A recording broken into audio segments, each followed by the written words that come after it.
प्यारे बच्चों, आज हम सब हिंदी भाषा सेतु के अंतर्गत पाठ 13 पानी और पुल कहानी का अध्ययन करेंगे। यह कहानी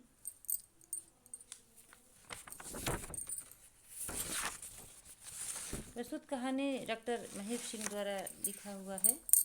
इसमें कहानी के द्वारा लेखक यह बताना चाहते हैं कि भारत विभाजन की त्रासदी का वर्णन किए हैं। भारत विभाजन की त्रासदी का वर्णन करना चाहते हैं कि भारत विभाजन के बाद भी अनेक परिवार टूट गए और हिंसा, आगजनी और सांप्रदायिकता का साम्राज्य फैल गया। इन सब के बावजूद भी लोगों के मन में अपनी मातृभूमि के प्रति लगाव बना रहा। लेखक का उद्देश्य इस कहानी में यही सब कुछ दर्शाना है कि सब कुछ के बावजूद भी लोगों के अंदर एक दूसरे के प्रति लगाव, प्रेम आज भी बना हुआ है। तो आइए कहानी का पाठ पढ़ते हैं। गाड़ी ने लाहौर स्टेशन छोड़ा तो एक बारगी मेरा मन कांप उठा। अब हम लोग उस ओर जा रहे हैं जहां 14 साल पहले ऐसी आग लगी थी जिसमें लाखों लोग जल गए थे और लाखों पर जलने का निशान अब तक बने हुए हैं। मुझे लगा हमारी गाड़ी किसी गहरी लंबी अंधकार में गुफा में घुसी जा रही है और हम अपना सब कुछ इस अंधकार में सौंप दे रहे हैं। तो लेखक ये बता रहे हैं कि जब वह रेलवे स्टेशन से जब गाड़ी छूटती है तो उन्हें ऐसा मतलब दिल दहल जाता है कि इसके पहले जो घटना हुई थी, जो 14 साल पहले घटना हुई थी गाड़ी में लेखक और उनके परिवार के साथ, वो दृश्य उनकी आंखों के सामने दिखने लगता है और उन्हें बहुत ही डर लगता है। उन्हें ऐसा लगता है कि गाड़ी कोई स्टेशन नहीं जा रही बल्कि एक अंधकार में गुफा में चली जा रही है। इससे लेखक का हृदय और कांप उठता है। हम सब लगभग 300 यात्री थे। स्त्रियां और बच्चे की संख्या भी हमें काफ़ी थी। हम लाहौर में हमने सभी गुरुद्वारों के दर्शन किए।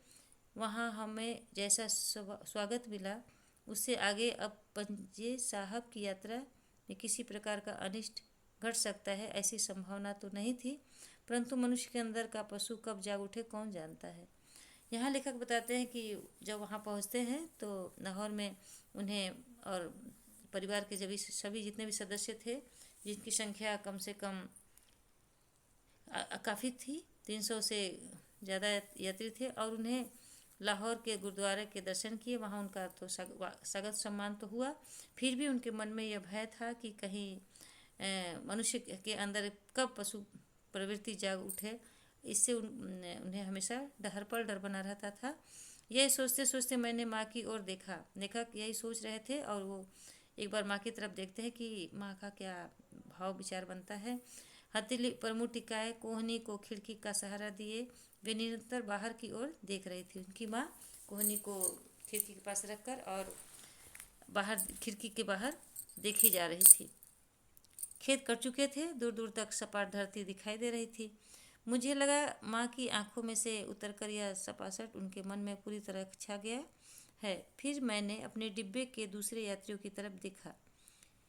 उन पर भी गहरी उदासी छाई हुई थी। उस समझ में नहीं आ रहा था कि एकाएक ऐसी उदासी सब पर क्यों छा गई है।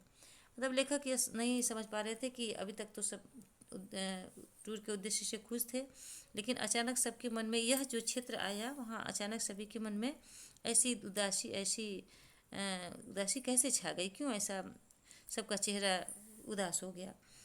तुम्हें तो यह अच्छी तरह याद होगा, मैंने माँ का ध्यान तोड़ते हुए पूछा। सैकड़ों बार आना जाना हुआ होगा तुम्हारा। माँ मेरी ओर देखकर मुस्कुराई। वह मुस्कुराकर सब कुछ खोकर पाई हुई मुस्कुराहट थी। बोली, मुझे तो इस रास्ते का एक स्टेशन याद है, हर एक स्टेशन याद है, पर आज यह इलाका कितना बेगाना सा लग रहा है। बेगाना मने जो अपनापन न हो। आज 14 साल बाद इधर से जा रही हूँ। पहले भी ऐसे ही जाती थी। लाहौर पार करते ही अजीब सी उमंग नस नस में दौड़ जाती थी। सराई हमारा गांव जैसे जैसे निकट आता जाता, वहाँ की एक एक शक्ल मेरे सामने से गुजर जाती। स्टेशन पर कितने लोग आए होते। माँ की आंखों से 14 साल पहले की ये याद तरल हो गई थी। पिताजी ने अपना रोजगार उत्तर प्रदेश में ही जमा लिया था। हम सब भाई बहनों का जन्म पंजाब के बाहर ही हुआ था। मुझे याद है पिताजी तो शायद साल में एक आध बार ही पंजाब आते थे, पर माँ 2-3 बार ज़रूर चक्कर काट ला जाती थी। हम में से सबसे छोटा जो होता था उसे ही माँ साथ लेकर आती थी, और मेरी छोटी बहन ही उनके साथ ज़्यादा जाया करती थी। उन दिनों जब पंजाब का विभाजन घोषित हो चुका था, पंजाब की 5 नदियाँ का जल उन्माद की तीखी शराब बन चुकी थी। उन्माद मने नशा की तीखी शराब बनी थी, मतलब बेचैनी। माँ ने फिर पंजाब जाने का फैसला किया था। सभी ने उसे ऐसा विरोध किया मानो जलती आग में कूदने जा रही है। माँ वहाँ फिर से एक बार पंजाब जाने का इच्छा जाहिर की, लेकिन इन भाइयों ने, लेखक और उनके सब परिवार ने उन्हें मना किया। उन्हें ऐसा लगा कि माँ पंजाब नहीं जा रही बल्कि जलती हुई आग में कूदने जा रही। इतना वो सुनकर घबरा जाते हैं, क्योंकि उन्हें वो पुराना दृश्य याद आ जाता है, और वह सचमुच आग में कूदने जैसी ही तो था। परंतु पिताजी सहित हम सब जानते थे कि माँ को अपने निश्चय से डिगाना कोई आसान काम नहीं है। उन्होंने उन सबकी बातों को हंसकर टाल दिया। 20-22 दिनों में वह वापस आ गई। माँ के घर का बहुत सा सामान वह बुक करा आई थी। साथ में वह अपना पुराना चरखा और दही मथने की बड़ी मथानी भी लेकर आई थी। फिर आगे बताते हैं लेखक कि फिर सारे पंजाब में आग लग गई। घर के घर, गांव के गांव और शहर के शहर उस आग में जलने लगे।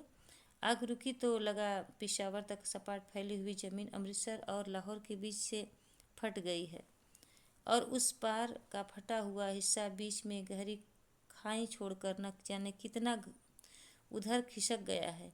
हम सब भूल से गए कि उस गहरी खाई के उस पार हमारा अपना गांव था। पक्की सड़क के किनारे पीछे की ओर एक नहर थी, और साथ ही झेलम नदी अल्हड़ लड़की की तरह उस उछलती कूदती बहती थी। मतलब ये लेखक अपने गांव का बताते हैं कि वो मेरा गांव, जहाँ पक्की सड़क थी और उनके पास में एक नदी थी, झेलम नदी। ऐसा लग रहा था कि वह अल्हड़ लड़की की तरह नदी हिलोरे ले रही थी, मतलब उछल कूदे यानी हिलोरे ले रही थी।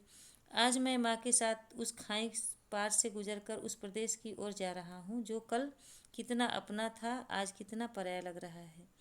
मैं एक पुस्तक में पन्ने पलट कर रहा था। माँ ने पूछा, यह गाड़ी सराई स्टेशन कब रुकेगी? मैंने कुछ सोचा, फिर कहा, हाँ शायद रुके, पर पहुँचेगी रात के 1-2 बजे। हम लोग गहरी नींद में सो रहे होंगे।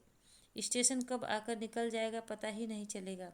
और अब अपना रखा ही क्या है वहाँ। माँ के चेहरे पर खिसियाहट की सी दौड़ गई। तुम्हारे लिए पहले भी वहाँ क्या रखा था? मतलब लेखक से माँ पूछती है कि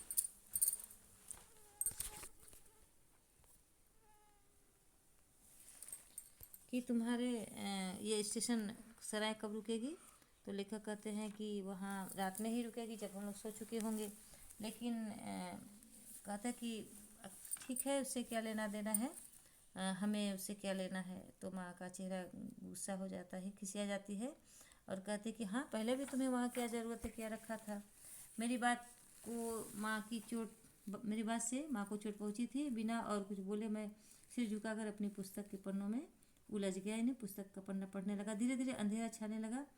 माँ ने पोटली खोलकर खाने के लिए कुछ निकाला। मेरे एक दूर के मामा जी हमारे साथ थे। तीनों ने मिलकर कुछ खाया और सोने की तैयारी करने लगे। मामा जी तो 10 मिनट में खर्राटे भरने लगे। मैं भी एक और लुढ़क गया। माँ वैसी ही बैठी रही। कुछ देर बाद एकाएक मेरी आंखें खुली तो देखा माँ वैसी ही बाहर फैले अंधेरे की ओर अपलक, बिना पलक झपकाए हुए देख कर बैठी हुई है। घड़ी देखी, 10:30 बज गए थे। मैंने कहा, माँ तुम भी लेट जाओ ना। अच्छा, उनके मुंह से निकला, और वह अधलेटी सी हो गई। मैंने उस अधनिधि अवस्था में कोई स्वप्न देखा हो ऐसा तो मुझे याद नहीं आता, पर उस दिन में भी कुछ घबराहट अनुभव हुई। कोई लाल सी तरल चीज़ मुझे अपने चारों ओर कितनी फिरती अनुभव होती थी। मुझे लग रहा था उस लाल सी चीज़ पर मेरे पैर फच फच पड़ रहे हैं। फिर एकाएक मैं हड़बड़ा उठा। माँ मुझे झकझोर रही थी, अजीब सी हड़बड़ाहट और उत्तेजना से उसके हाथ पांव काँप रहे थे। क्या है, क्या है? मैंने बाहर झाँक कर देखा। हमारी गाड़ी छोटे से स्टेशन पर खड़ी है। प्लेटफार्म पर लैंप पोस्टों की हल्की हल्की रोशनी थी। लैंप जो टेबल लैंप होता है उसकी हल्का हल्का रोशनी था। और अंधेरा भी था, अजीब सा कोलाहल भी वहाँ छाया हुआ था। एक बार भी मेरा मन कांप उठा, रोब रोब कांप उठा। लेखक कहते हैं कि एक बार मुझे सिहर गया कि आखिर ये क्या है। 14 साल पहले की वो कहानी फिर से ना दोहराने गई हो, ऐसा बात उसके मन में बिजली की तरह कौंध गई। 10 दंगाइयों ने कितनी गाड़ियों को जहाँ तहाँ रोक कर लोगों को गाजर मूली की तरह काट डाला था। मामा जी भी जाग कर मेरा कंधा हिला रहे थे। मतलब पहले का दृश्य उनके लेखक के सामने छा जाता है कि जहाँ रुक रुक कर गाड़ियों को गाजर मूली की तरह काट दिया जाता था कुछ 10-14 साल पहले। आज वही चीज़, वही दृश्य लेखक की आंखों के सामने घूम जाता है और कहते अरे क्या बात है। तभी मेरे कानों में आवाज़ पड़ी। उस भीड़ में से कोई चिल्ला रहा था, अरे इस गाड़ी में कोई सराय का है? यह कौन सा स्टेशन है? मैंने माँ से पूछा। माँ ने कहा सराय, अपने गांव का स्टेशन। बाहर से फिर आवाज़ आई, अरे इस गाड़ी में कोई सराय का है? मैंने माँ की ओर देखा। उनके चेहरे पर पूर्ण अस्वस्थता थी। अस्वस्थ माने उन्हें विश्वास था। पूछो इनसे क्या बात है? मैंने खिड़की से गर्दन निकाली। बहुत से लोग घूमते हुए पुकार रहे थे, अरे कोई सराय का है? पास से जाते हुए एक आदमी ने बुलाकर मैंने पूछा, क्या बात है? आप में से कोई इस गांव का है? हाँ, हम हैं इस गांव के। माँ आगे आकर बोली, तुम सराय की हो? उस गांव की जो जोर देकर पूछा। उस गांव की आदमी ने जोर देकर पूछा कि तुम सराय की हो? जी हाँ। फिर उनकी माँ, लेखक की माँ, बोलती कि हाँ। माँ ने इतना कहते ही स्टेशन पर चारों ओर शोर मच गई। इधर उधर घूमते हुए लोग, बहुत से आदमी हमारे डिब्बे के सामने आकर जमा हो गए। फिर कई आवाज़ें एक साथ आई, तुम सराय की हो? जी हाँ, हम सराय के हैं, माँ ने जोर देकर कहा। इसी गांव के उपस्थित जन समुदाय में से एक कोलाहल सा हुआ। किसी की आवाज़ आई, तुम किसके घर से हो? माँ ने मेरी ओर देखा। मैंने कहा, मेरे पिताजी का नाम सरदार मूल सिंह और मेरी माँ का नाम मेरी माँ है। तुम मूल सिंह के बेटे हो? कई लोग एक साथ चिल्लाए। तुम मूल सिंह की बीबी हो? रवेल सिंह की भाभी? कैसे है सब? कहते कहते कितने ही हाथ हमारे और बढ़ने लगे। लोग हमारे संबंधियों का कुशल क्षेम पूछते हुए अपने हाथ की पोटलियाँ मुझे और मेरी माँ को थमाते जा रहे थे। उनमें बादाम, अखरोट, किशमिश आदि सूखे मेवे बंधे हुए थे। लग रहा था कि मैं और माँ गुमसुम से उन्हें ले लेकर अपने सीट पर रखते जा रहे थे। देखते ही देखते हमारी बर्थ कपड़ों की छोटी छोटी पोटलियों से भर गई। मैं हक्का बक्का सा यह सब देखता रहा। माँ अपने सिर पर कपड़ा बार बार संभालती हुई हाथ जोड़ रही थी। खुशी से उनके ओठ फड़फड़ा रहे थे। मुँह से कुछ भी ना निकल रहा था और लगता था कि आंखें भी अभी चुप पड़ेंगी, मतलब अभी माँ रो पड़ेगी। आगे क्या होता है, माँ ने दोनों हाथों से सिर पकड़ा और आगे कर लिया। उनके मुंह से धीरे से निकला, सरदार जी नहीं है क्या? मूल सिंह नहीं है? माँ चुप रही। मैंने आवाज़ दिया। उनके पेट में रसैली हो गई थी। एक दिन अचानक फूट पड़ी और वो पूरे दिन हो गए। ओह, बड़े नेक बंदे थे, खुदा उन्हें अपनी दरगाह में जगह दे। उनमें से एक ने अफसोस प्रकट करते हुए कहा। कुछ क्षण के लिए सब ने खामोशी छा गई। इसके बाद प्लेटफार्म पर खड़ी कितनी आवाज़ें कह रही थी, वापस आ जाओ, वापस आ जाओ। मैंने सुना मेरे पीछे बड़े मामा जी ने कुड़ते कह रहे थे कि बदमाश कहीं के, पहले तो मार मार के यहाँ से निकाल दिया, अब कहते हैं वापस आ जाओ। ऐसा उनके मामा जी मन में भनभनाते हुए बोल रहे थे। पर प्लेटफार्म पर खड़े लोगों ने उनकी बात नहीं सुनी। वे कहे जा रहे थे, भरजाई तुम अपने बच्चों को लेकर वापस आ जाओ। बोलो भरजाई, कब आओगी? अपना गांव तो तुम्हें याद आता है? भरजाई वापस आ जाओ। माँ के मुंह से कुछ नहीं निकल रहा था। वे सिर पर कपड़ा संभालते हुए हाथ जोड़े जा रही थी। दूर खड़ा गार्ड हरी लालटेन दिखाता हुआ सीटी बजा रहा था। इंजन ने सीटी दी। गाड़ी फक फक करती हुई चल दी। भीड़ हमारे डिब्बे के साथ चल दी। अच्छा भरजाई सलाम, अच्छा बेटे सलाम, रवेल सिंह को हमारा सलाम देना, सबको हमारा सलाम देना। माँ के हाथ जुड़े हुए थे और मुंह से गदगद स्वर में धीरे धीरे कुछ निकल रहा था। धीरे धीरे गाड़ी कुछ तेज हो गई। हम दोनों खिड़की से निकाले हाथ जोड़ रहे थे। भीड़ में लोग वहीं खड़े हाथ ऊपर उठाए चिल्ला रहे थे। गाड़ी स्टेशन से बाहर निकल आई तो मैंने बर्थ से पोटली लिया हटाकर एक ओर की और माँ से कुछ कहने के लिए उनकी ओर देखा। माँ की आंखों में आंसू की अविरल मैंने जिनकी धार न रुकने वाली धार बह रही थी, बहे जा रहे थे। वे बार बार दुपट्टे से आंखें पोंछ रही थी, पर टूटे हुए बांध का पानी बहता ही जा रहा था। यानी उनकी आंख से आंसू अविरल रुक ही नहीं रहा था।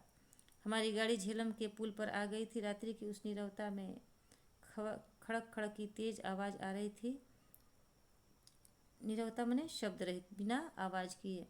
मैं खिड़की से झांककर झेलम का पुल देखने लगा। मैंने सुना था झेलम का पुल बहुत मजबूत है। पत्थर और लोहे के बने उस मजबूत पुल को अंधेरे में देख रहा था।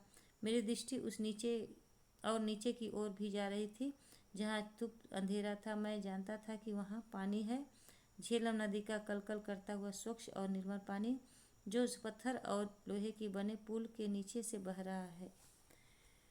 तो बच्चों, ये पाठ समझ में आया। इसमें लेखक ने ये बताने का प्रयास किए हैं कि जो भारत विभाजन के समय जो त्रासदी का जो मार्मिक दृश्य है, वही उसको दिखाने का प्रयास किए हैं कि कितना भयानक वह दृश्य था।